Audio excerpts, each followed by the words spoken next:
Hello again. I'm Mark Middleton from Growing Bolder. I hope you and your family are doing well as we continue our series of interviews with America's top thought leaders and change makers. This is a joint effort between Growing Bolder and our good friends at Florida Blue Medicare to keep you informed and keep you connected. And, I have to tell you from a personal standpoint, the higher you get up the food chain, if you will, the more access you have to the true thought leaders, the true agents of transformation, the more encouraged I get that we can actually solve some of these monumental problems that we're facing right now. And one of those challenges, of course, is caregiving.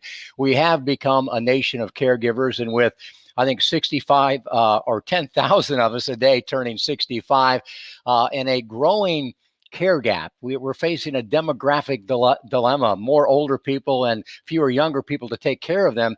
Caregiving is a major, major challenge for every family in America, which is why I'm very excited right now to speak to Alexandra Drain, who is the co-founder and CEO of Rebel Health and Archangels.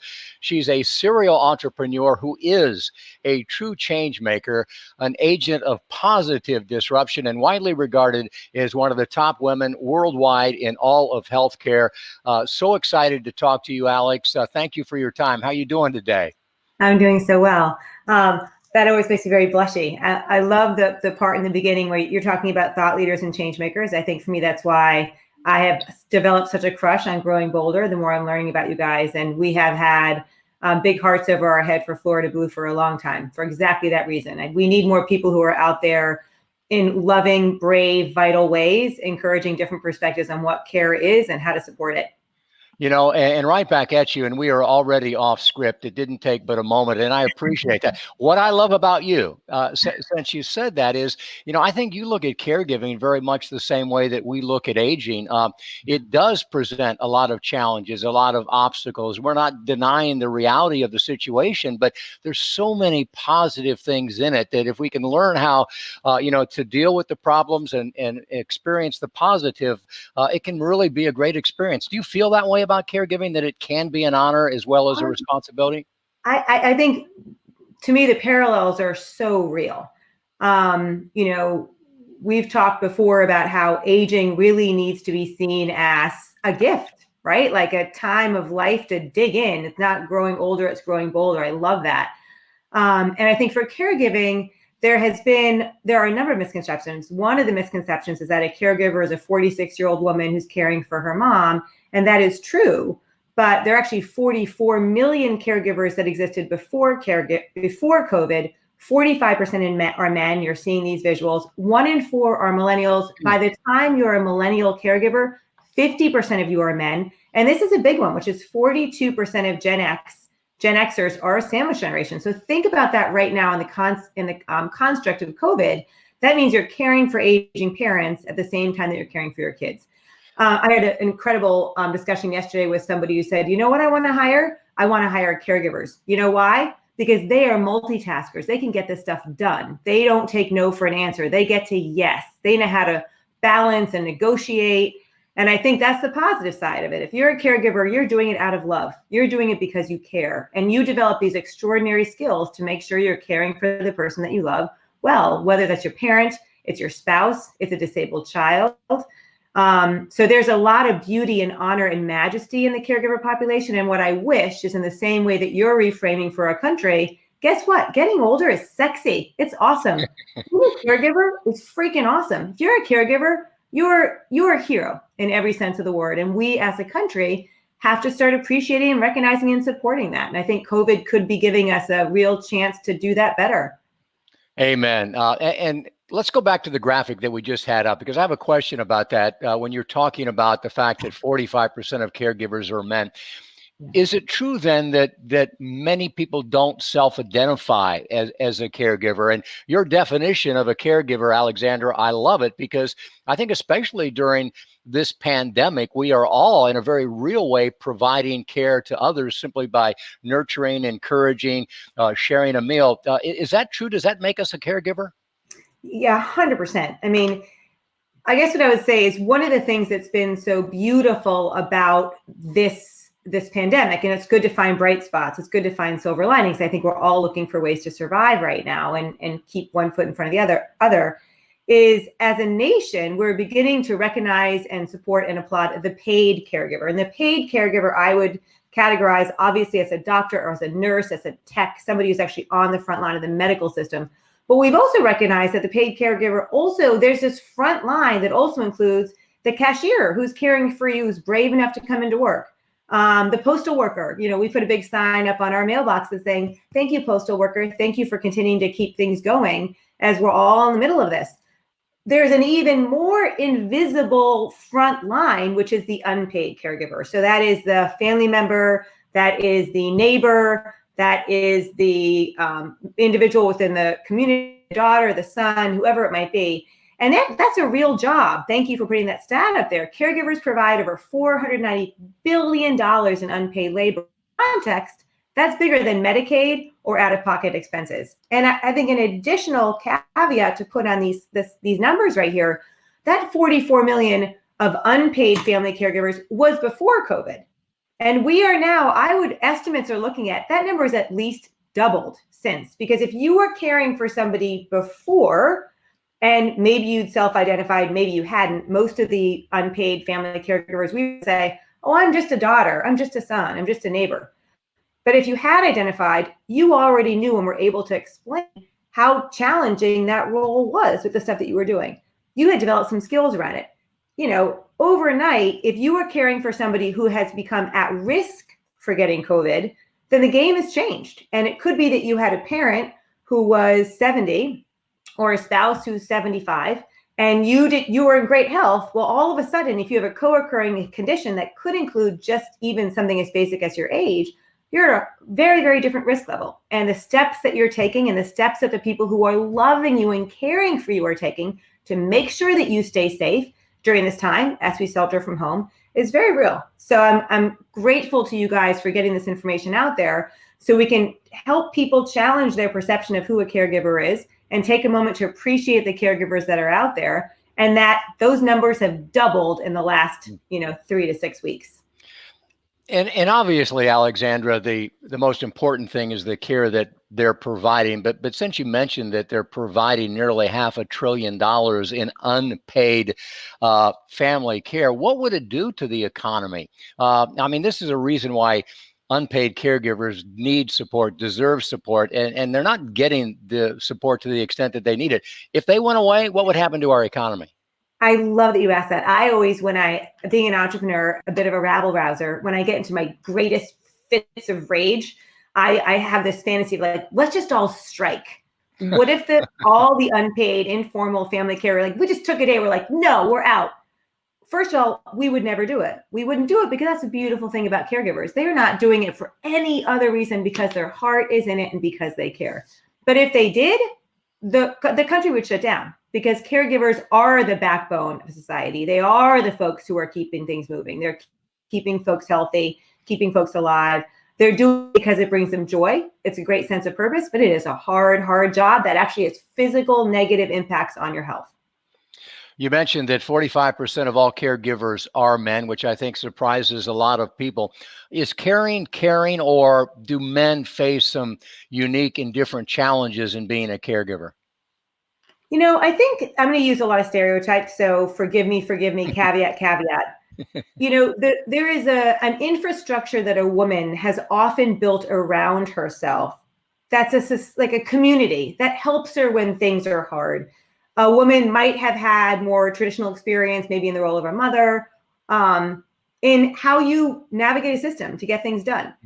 Guys, especially as they get older, an unfortunate consequence of the traditionally American stereotype of guys have to be tough and keep things going and don't show weakness. Well, the only way to really make a friendship is to be vulnerable. You have to show your weakness so that you can develop a genuine friendship. And to the extent that guys historically in the US have not done that as well, let's say you're a guy and you're taking care of your wife and she develops cancer and you're both in your 70s. She was probably the center of your social universe. And now that you are taking care of her, you're not the center of a group of 15 folks from your book club, from your church, from your local community who are all ready to jump into action. She managed that for you. And now she's sick and you're caring for her. And so I think there's been a real dynamic that's been occurring. It's interesting. We do this extraordinary work with Florida Blue and supporting in many ways the community specialists who work out of these retail centers. And one of their jobs is to proactively, whether you're a Florida Blue member or not, you can walk into this retail center and ask any question. And these community specialists have been trained to really keep an eye out for caregivers, and specifically to keep an eye out for those who might not self-identify as a caregiver because they know they're getting the least support and might be experiencing some of the greatest need. And a guy would be a perfect example of that. And the stories you hear from these community specialists about once they've helped somebody self-identify, the resources that they can walk them over to that they didn't know existed, is these stories are beautiful and heartbreaking and inspiring all at the same time. We are talking with Alexandra Drain, who is the CEO of Rebel Health and Archangels. And Alexandra, you mentioned work that you're doing with Florida Blue. And I know that you guys have created a great program that's called Look, Love, and Lift, which you have in partnership with them. Can you explain to us how that works and why you're so excited about it? Yes. Thank you. So that Look, Love, Lift, our work with Florida Blue and the retail centers and Look, Love, Lift existed before COVID. And we've had a partnership with them for about a year and a half, 2 years now. I've known and respected Florida Blue for a long time. Pat Garrity, their CEO, is a rock star, truly on the front line of showing the country what it is to care, and with a much broader definition of what it is to care. So Look, Love, Lift was this idea we had a while ago about really how do you productize love? How do you scale love? And how do you do that for caregivers who are the epitomized true love? And so the notion is wherever you are, stop what you're doing and look around. Caregivers are everywhere and they don't look like what you expect. The data points we just went through, that 75-year-old guy walking his woman across the street, like he's her caregiver, and the 18-year-old boy or the 26-year-old millennial with tattoos everywhere, who could be serving you coffee. I mean, he could very well be taking care of his grandparents in a very responsible role. So look for caregivers everywhere. They are everywhere. Take a moment to love on them and recognize the love that they are doing, because what they're doing is love.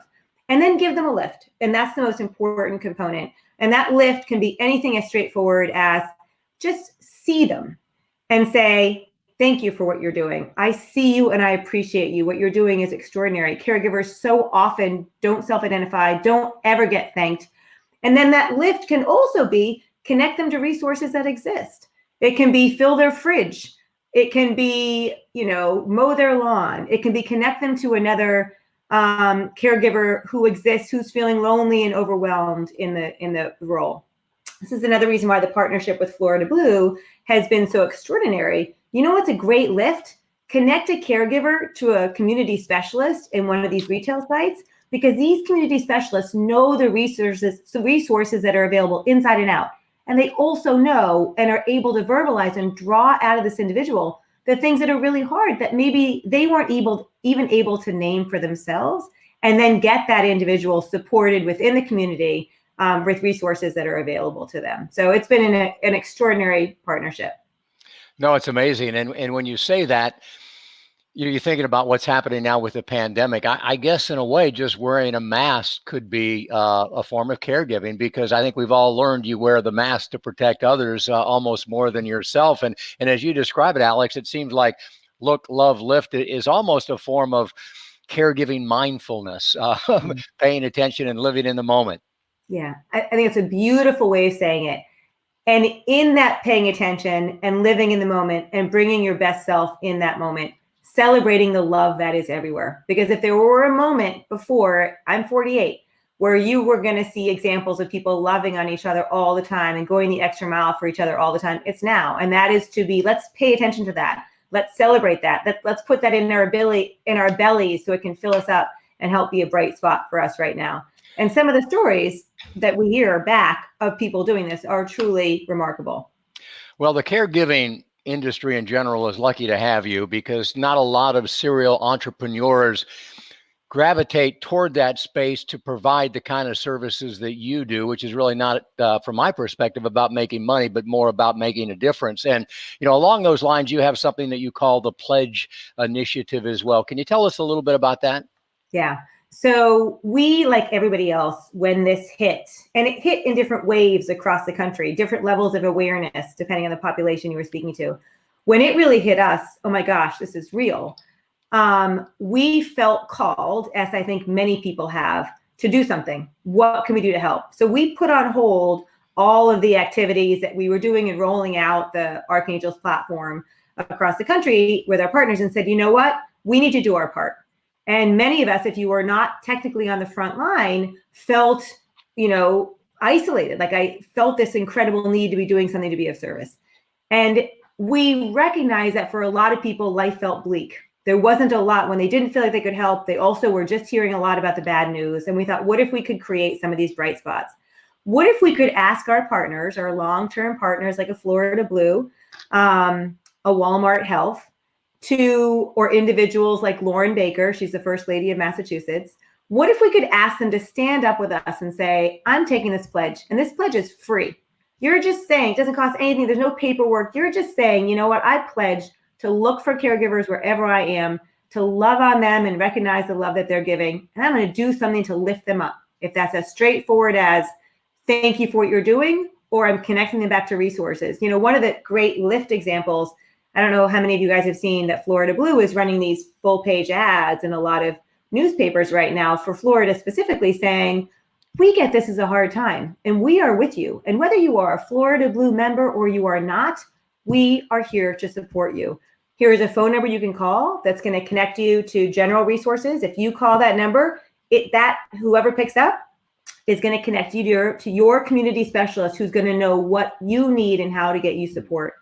This is Mental Health Awareness Month. As you know, there's a big emotional impact of the fear of COVID and the exhaustion of coping with it. There's a 800 number that Florida Blue also stood up to help with the emotional support line. And then there's a website that people can go to.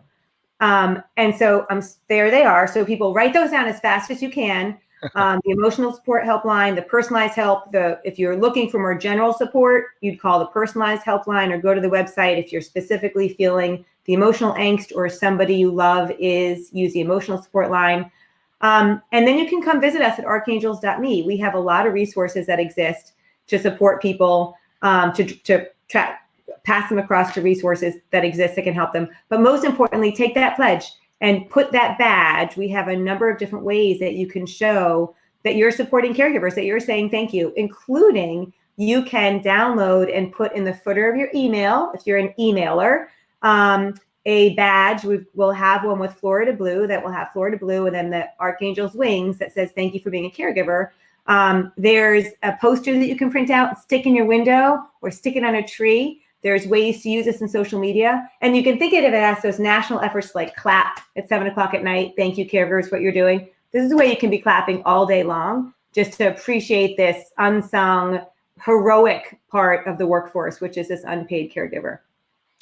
I love every little bit of this. I think we're all wanting to make a difference today, and it's difficult for many people to imagine. It's not that hard, folks. And if you missed any of those resources, those emails, those phone numbers, we will post it on our website as well, which is growingbolder.com/COVID, which is the joint venture between Growing Bolder and Florida Blue. And Alex, before I let you go, we warned everybody that when we got together, it was probably going to go longer than they anticipated. Two things. Number one, I read that you are a cashier on leave for Walmart. What is that about? So I had a moment in my life about 3 years ago where I decided that I lived in a bubble and that I had no real awareness of what's actually going on out in the wild for most people. And I wanted to get out of that bubble. So I went to be a cashier at Walmart. And for 8 months, I worked 20 hours a week. I kept working part-time for another 12 months after that. And what was extraordinary about it is you recognize very quickly, that every single person, and you know this, Mark, better than anyone, has a story. And it's a beautiful story. And a lot of those stories are around caregiving, and they're around love, and they're around aging well and aging in supported societies and doing it with family and in glorious ways and never giving up and being vital. I also recognize that retail is really the front line of health. and that 50% of the US is going through a Walmart every single week. And it's one of the reasons why I love these retail centers that Florida Blue has. The stories of folks getting support where they wouldn't have otherwise is an amazing thing. So Walmart helped expand my perspective on what health is, where it happens, and where we can make it happen in ways that are even more holistic. It is remarkable. You mentioned Florida Blues neighborhood centers. I think there's 26, 27, 29 of them. Nobody else is doing that, just to provide another opportunity to help people. And finally, Alex, I said two questions. My final one is, and I wouldn't ask this to somebody if I didn't know they couldn't deliver, but you've been out there. You've been on the front lines of not just caregiving, but life. Your experience at Walmart, I think, says a lot about you. So what is the Alexandra Drain takeaway about life in general, not necessarily about caregiving? Is there a moral to your story, or is there something that you've learned that you can share with the rest of us? I think the next big industry is love. I think humans are wired from the very, very, very beginning to care for each other's and to be cared for themselves, to love and be loved. And I think we, like never before at this moment, have an opportunity to do that, to practice in every way we can, to be proactive, be aggressive in loving on folks and supporting them. Look for opportunities to be loving on people and give them a lift in any possible way you can. I feel guilty saying anything at all after that. We should just dissolve the black. But since I have to say goodbye, Alexandra Drain, thank you so much. We really appreciate your time. Best of everything. I know we're going to talk again soon. And folks, thanks for tuning in, and we'll see you right back here very, very soon. Thank you. See you.